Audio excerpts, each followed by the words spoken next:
The tight end position is brand new for the Sun Devils, and we're left wondering how big is the impact going to be in 2024? You are Locked On Sun Devils, your daily podcast on the Arizona State Sun Devils. Part of the Locked On Podcast Network, your team every day. Welcome back to the Locked On Sun Devils podcast, part of the Locked On Podcast Network, your team every day. My name is Richie Bradshaw, and I will be your guide for everything Arizona State Sun Devils. A shout out to my everydayers who are here every day, and thanks for making us your first listen of the day. Don't forget to hit like, subscribe, and turn on notifications wherever you're getting your podcast. Stay in touch with the show by following me on Twitter at RichieBrads36 and the podcast at LO_Sun Devils. If you have not subscribed on YouTube yet, do me a favor and go hit that subscribe button. We're finding a way to get to 1,000 subscribers before the start of the season. And if we find a way to do that, we will obviously have some way to celebrate it. I am always open to suggestions. Today's episode is brought to you by FanDuel. Make every moment more. The playoffs are gone, and the sports just aren't sporting like we want them to. But this summer, FanDuel is hooking up all customers with a boost or bonus daily. That's right. There's something for everyone every day, all summer long. Visit FanDuel.com to get started. Ladies and gentlemen, boys and girls, welcome back. And today we are going to be taking a look at the tight end position. We've been going through our positional breakdown, or not positional, our stat prediction breakdown series. We'll have our positional breakdown sometime soon. I don't want to keep using the same stuff over and over again. We got a lot to talk about, though. We'll have to break down positions, but we're kind of doing that today with the tight end. This is still the prediction series, but this isn't going to be like the normal. There's not really stats that I'm predicting here because I don't know how to predict them. We'll talk about the reason why. But this is a brand new room from top to bottom. Your top three tight ends from last year: Jalin Conyers, Bryce Pierre, and Messiah Swinson are gone. They either transferred or they ran out of eligibility. You have a brand new room. And there's actually some reason to be excited. The top three guys in particular are three players that I think could end up playing very big roles for the team. Those three being Chamon, Metayer, who I believe will be the starter for the team this year; Jayden Fortier, who, if you've listened to this podcast, you know I'm very high on him, but he's a very intriguing situation; and Markeston Douglas, somebody that I think fans are going to find out who he is very quickly, and they're going to fall in love with the guy. And there's good depth, too. Cameron Harpole, Colson Arenz, Sinjin Schmidt, and James Giggy, who is a two-way player for the team coming out of, I think, Bradshaw Mountain High from Prescott or Mare, somewhere near that Prescott area. But the top three, Metayer, Fortier, Douglas, they each bring something really unique and exciting to this team.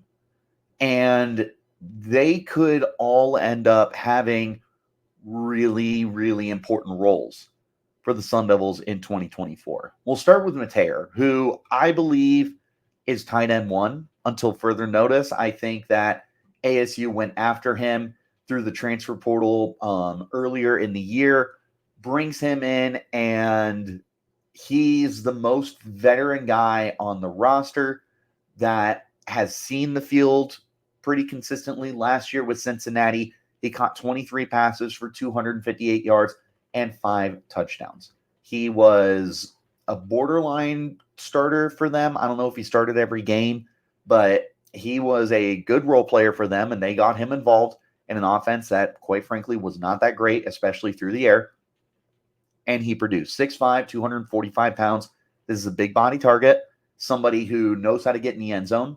I mean, he scored on right about 20% of his catches, something like that. He is more than capable of being one of those big body targets for you when you get into the red zone. And I think the Sun Devils need guys like that this year. You've got some good do-it-all guys like Jake Smith and Jordan Tyson who can do it on the outside. Raleek Brown is going to be a really good receiver for you. So is Cameron Scadaboo. But besides Troy O'Mary, I don't know that ASU has too many proven guys to be those big red zone targets for you. Metayer could be that. And that's where I think he's going to have the most value to this offense is once you get inside the 20-yard line and you're looking for those 50-50 balls to put it up and see who can come down with it. That's where Metayer can come in, and he can be a really good weapon for the team. And he is athletic, and he is somebody that is going to be able to play more than just on situations, situational downs, I should say. You like that he can do good receiving work for you, especially in an offense that Kenny Dillingham wants to be more pro style. And we'll talk about that a little later on. I think he brings the most to the table all around as a blocker, as a receiver, in terms of some playtime experience and everything. He should be tight end one until further notice in my book. With that being said, Jayden Fortier, the 4-star recruit out of Oregon, the number 1 recruit out of Oregon, he's got my attention, and he's had my attention for just about a year. I think he committed not too long ago around this time of the year. I want to say it was July of last year. And this kid is really exciting. He was a 2-sport player. He also played for his high school basketball team. 6'5", 220 pounds. He's only going to get bigger. He's really, really, really fast. So this is a big play kind of weapon for you on offense. Get the ball in his hands, and he can be explosive. Having that at the tight end position is such a boon for an offense, and it's not something that a lot of teams get to benefit from, and the Sun Devils might end up reaping the rewards with that. And ASU hasn't had elite tight end production over the last 10 to 15 years outside of Jalin Conyers, who you're going to be looking to replace. Besides Metayer, I think Fortier is your best shot to replace what he was, what Jalin Conyers was. As a passing game weapon, Fortier has really good upside. He's someone that over the next 3 to 4 years or 5 years, however long ASU gets the pleasure of having him, he's going to end up being a very, very good player for this football team. The problem is he's recovering from an ACL surgery. I don't think he tore his ACL. I think it was more of like a cleanup surgery and has been sitting out. So I don't know if he's going to be ready for the start of camp. I don't know if he's going to be ready for the start of the season. He should be able to get onto the field this year, though. I would be shocked if he did not get onto the football field. He's going to be someone that I'm going to be very impatiently waiting for to get onto the field and see what he can do, what he can bring to your team. He's just a really exciting weapon for me, and somebody that I believe will end up being part of the fabric of this offense for however long. As far as this year, not really sure. And then there's Markeston Douglas, the big man himself, the dude who might as well be your 6th offensive lineman at 6'5", 280 pounds. The big dude. He's somebody that is a nasty run blocker, just a nasty blocker, period, which you would imagine somebody as big as him would have that kind of capability, but he's an athlete too. Like, don't let a 6'5", 280-pound frame fool you. He can move.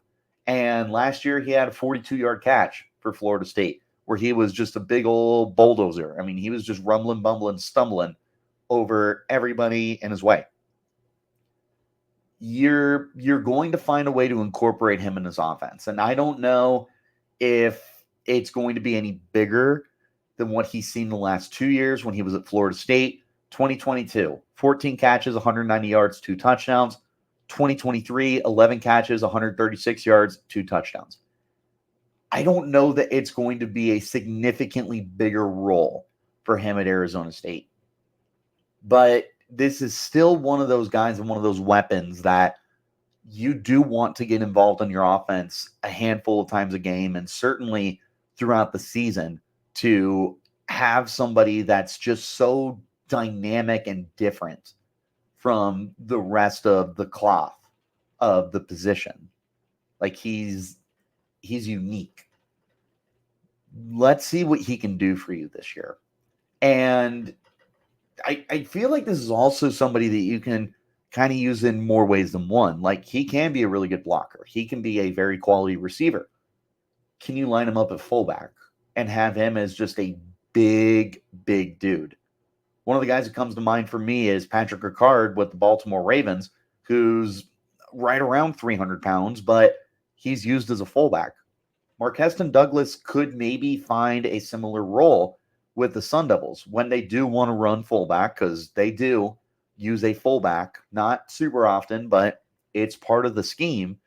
You could have this massive, basically offensive tackle back there, but somebody who still brings a receiving skill set to the team.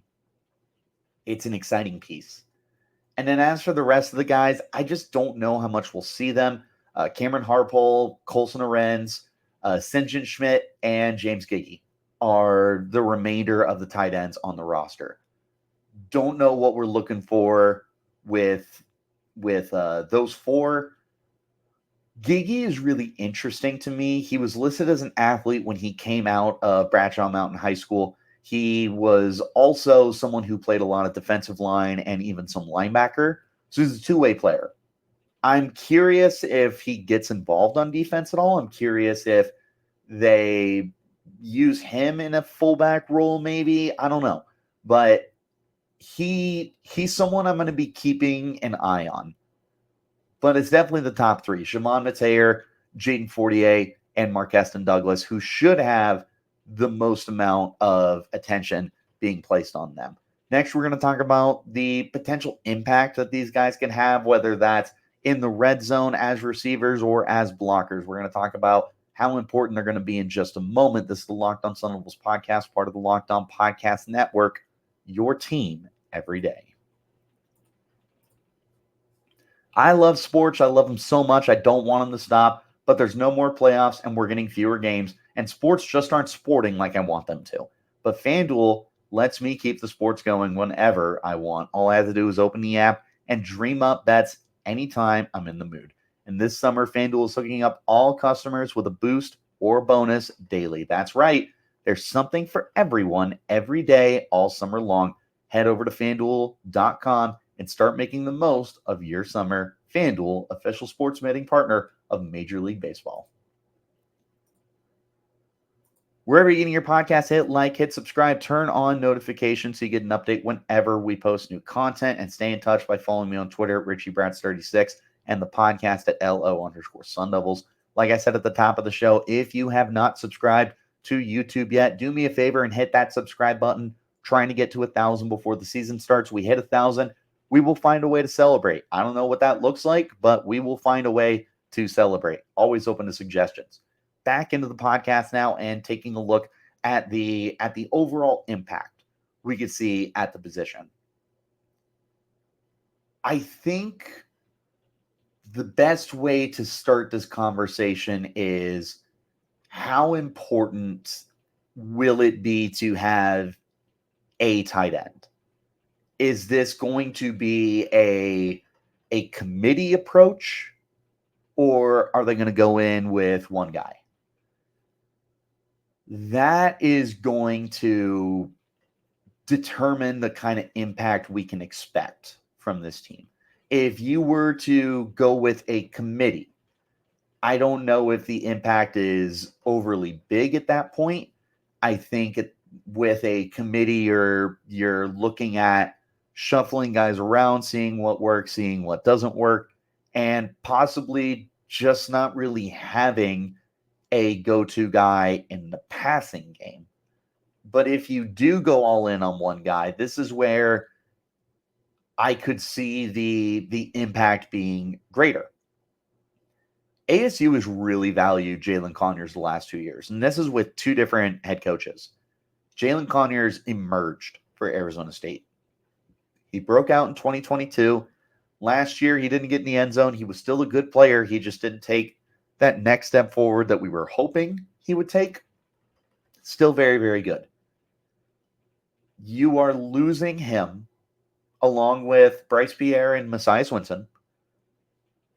And it's quite a hole that you are trying to fill now with the quality of player and the role that he played for you. Because even when Conyers wasn't getting involved a lot, they were still getting the ball to Bryce Pierre, who I was very high on right before he decided to transfer.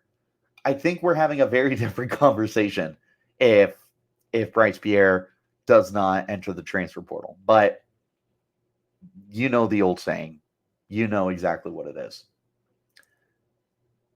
Now you have to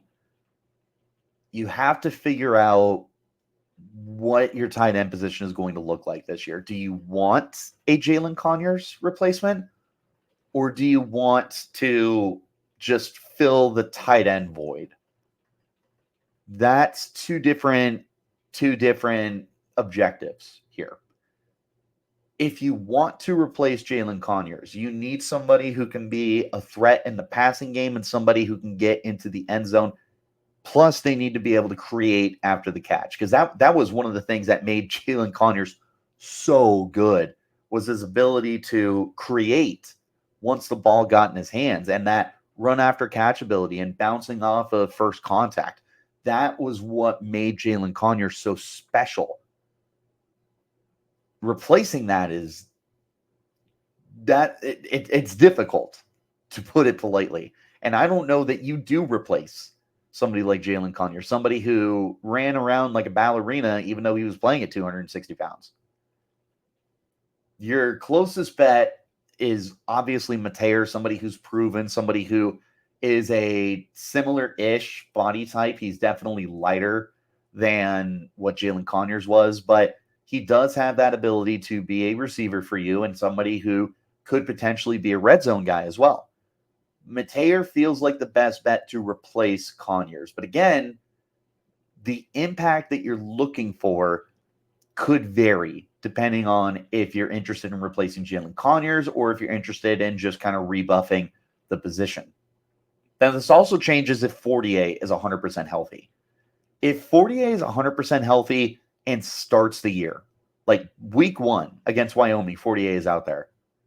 Very interesting situation between him and Metayer. Now you're talking about two really quality receivers, one of whom is someone that I have already said on this podcast is super high upside and somebody that I expect to be in the folds for the offense for years to come.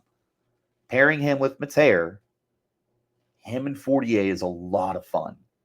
But again, it's just a matter of what are you looking to get out of your tight end position this year? But Kenny Dillingham seems to want to run that pro-style team, and part of a pro-style offense in today's league is having the tight end involved and incorporating them in the passing game. But there's a few different things that you can do with them. Like, you could even assign roles for them, right? You can make Chamon Metayer your red zone guy. You can make Markeston Douglas your blocker and your heavy set package guy. And you can find roles for Jayden Fortier in passing situations.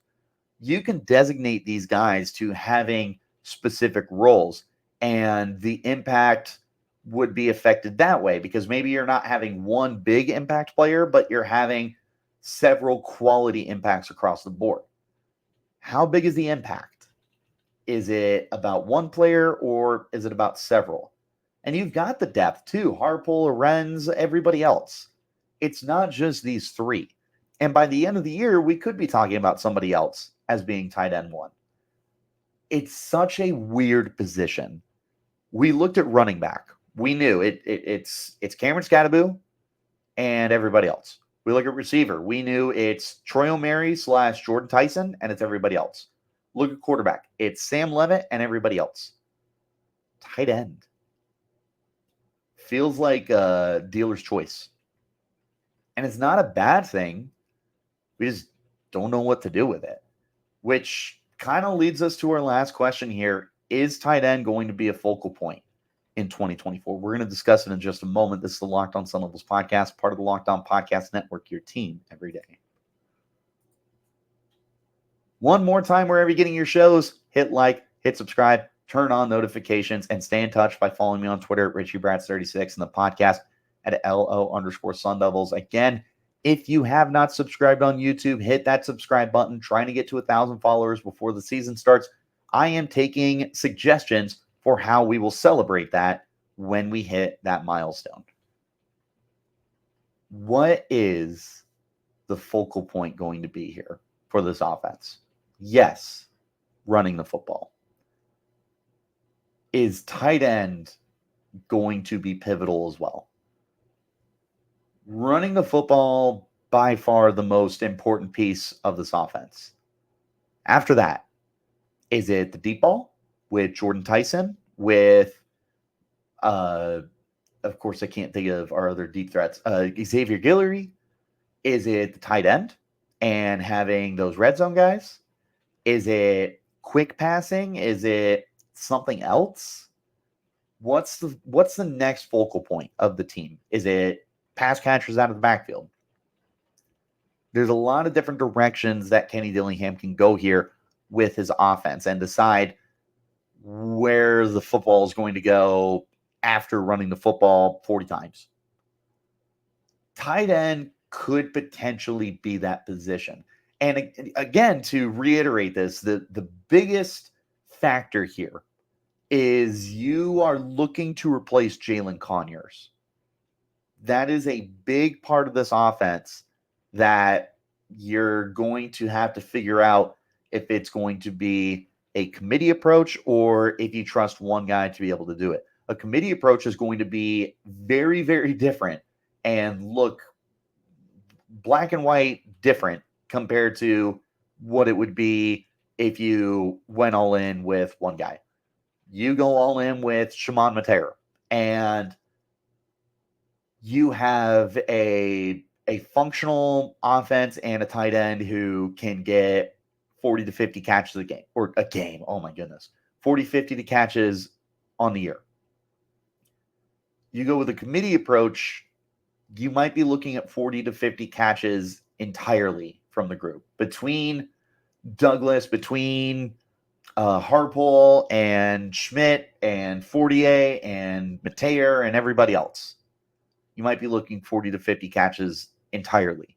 It's not a focal point at that point. That's not necessarily a bad thing. It would also depend on the rest of the passing game. If Jordan Tyson and Troy O'Mary take off, there's a little less pressure for the tight ends to be able to produce. I just go back to Jalin Conyers, though, because Conyers was such a big part of this offense the last 2 years with three different offensive mentalities. Because Sean Aguano took over for Herm Edwards when he was fired. You had three different offensive systems that were rolling around for Arizona State in Jalin Conyers' prime, and he was a focal point both times. Is it going to be, hey, we need to replace Jalin Conyers, Chamon Metayer's the guy? Or is it, we need to replace Jalin Conyers, we're going to try these 3 to 4 guys out? It looks very, very different depending on which way you decide to go. I don't even know if it looks too different if you went with Jayden Fortier instead of Chamon Metayer. I think I'll plant my flag here and say that those are probably tight end 1 and tight end 2, as long as Fortier is healthy. They just bring more to the passing game than Markeston Douglas does. And I could be dead wrong, because when he gets the ball, he is a lot more agile and dynamic than you would think for somebody that's built like him. But looking at what Metayer and what Fortier can do for the team, it makes more sense for them to be tight end 1, tight end 2. And either one of them could fill that hole of Jalin Conyers. you could see a situation where Chamon Metayer catches 30 to 40 passes and a handful of touchdowns, the same way you could see if Fortier starts every game, 30 to 40 catches and a handful of touchdowns. That replaces him as at an individual level. I really think it's one or the other. I think you either have one guy who really stands out or you just go full on committee. I don't know that I see a situation where you have two or three guys that are producing at a very good level. Like, I don't think there's a chance for three guys to get at least 20 catches each. This feels like I said, either 40 to 50 catches from one dude or 40 to 50 catches from the entire unit, all 7 guys combined. You want to run a pro-style offense. Being able to incorporate the tight end is a big part of that. You have high upside weapons with Chamon Metayer, with Jayden Fortier. 2 guys that could end up being secret weapons for you. In fact, when we sit down and take a look at secret weapons for the Sun Devils heading into the year, that's like 1A, 1B. They could very easily turn into, like, what am I trying to say? Opposing teams have to game plan for them. You could get to that point. They're talented enough from a physical and athletic standpoint. We know that Metayer can do it. We know the upside that Fortier has. Heck, it'd be cool if you got both of them to be productive this year. But if you're looking to be and remain a pro-style offense, if you look at how important Jalin Conyers was, if you look at the importance of the position, period, and the emphasis that they have put on upgrading the tight end position since Kenny Dillingham got here, all signs point to tight end being important this year.